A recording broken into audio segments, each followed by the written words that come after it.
Hey guys, it's Megan. In today's video, I'll be showing you 5 different art supplies that you can make yourself. Making arts and crafts can become an expensive hobby, but it really doesn't have to be.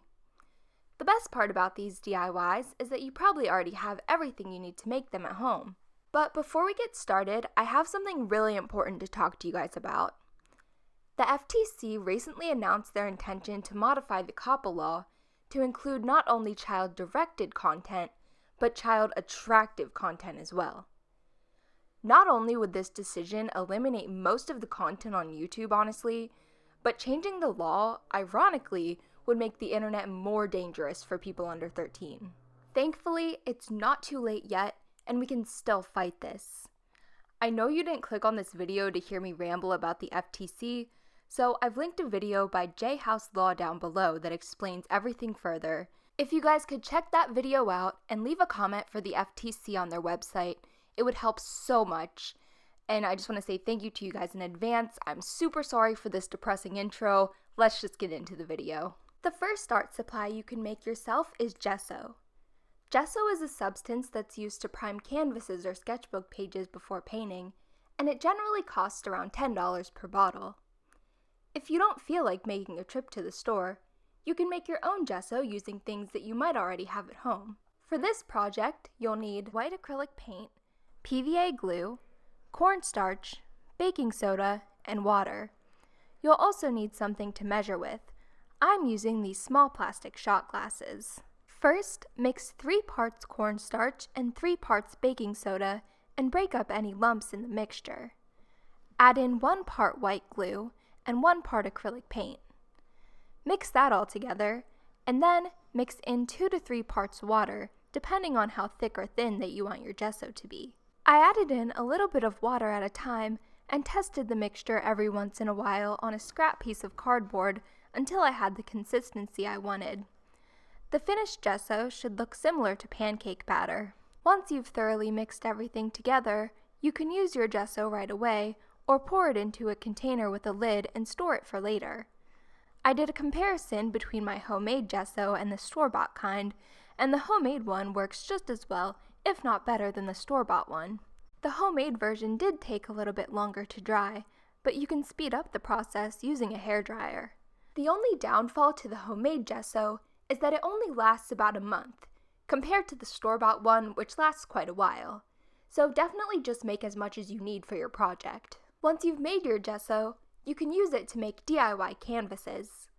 For this project, you'll need a piece of cardboard, masking tape, Mod Podge or white glue, and gesso, either the homemade or the store-bought kind. Start by covering the edges of your cardboard with masking tape. This part is optional, but it will help to give your canvas a more finished look.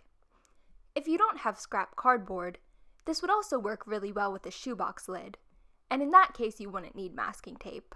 Next, cover your cardboard with a layer of Mod Podge. If you don't have Mod Podge, you can use a mixture of 2 parts PVA glue and 1 part water.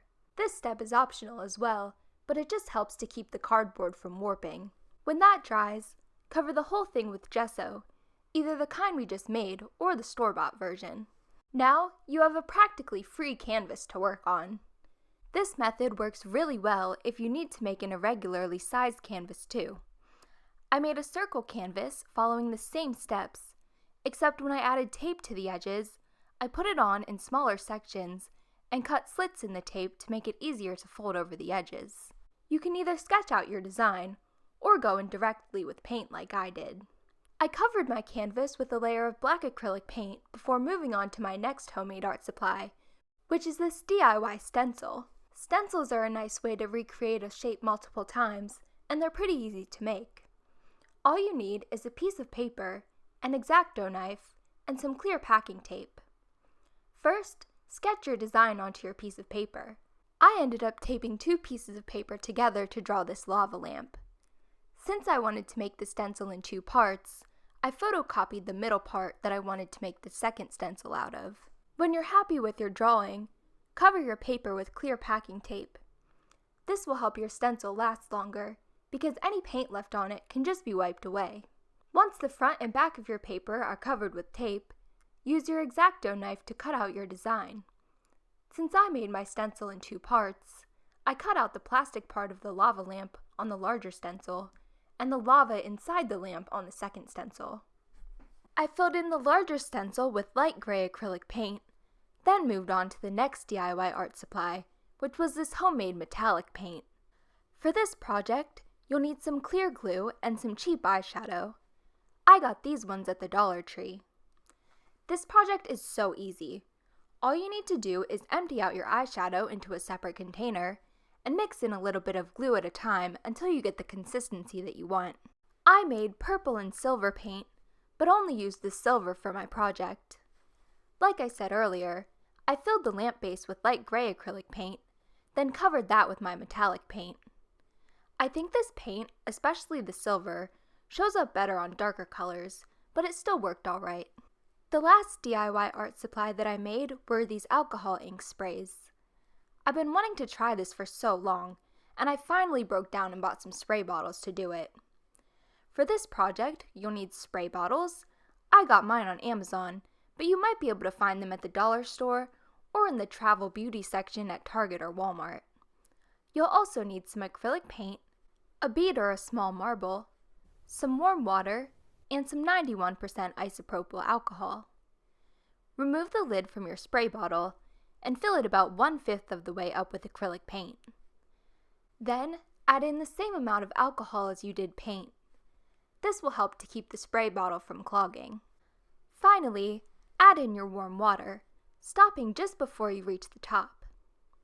Drop in your bead and put the lid back on. The bead will help mix everything together. Shake the spray bottle until everything's combined, and then you're good to go. You can make these sprays in any color that you'd like, and even though it's not exactly the same as alcohol inks, it comes pretty close, and it's a lot cheaper too.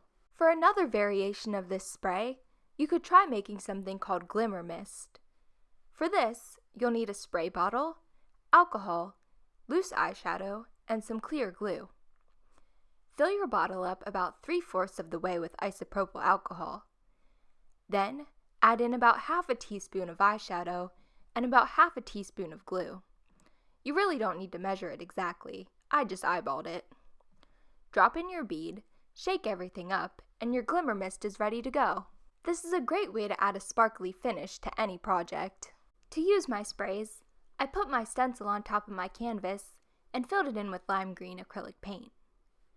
Then, I covered the rest of the canvas with scrap paper and sprayed over the stencil. I wanted my lava lamp to glow in the dark, so when the spray dried, I covered everything with a few layers of glow-in-the-dark paint. Since I let the paint dry while the stencil was still on there, I had a little bit of trouble removing it. Some of the spray ended up sneaking under the stencil, but it wasn't anything that a little black paint couldn't fix.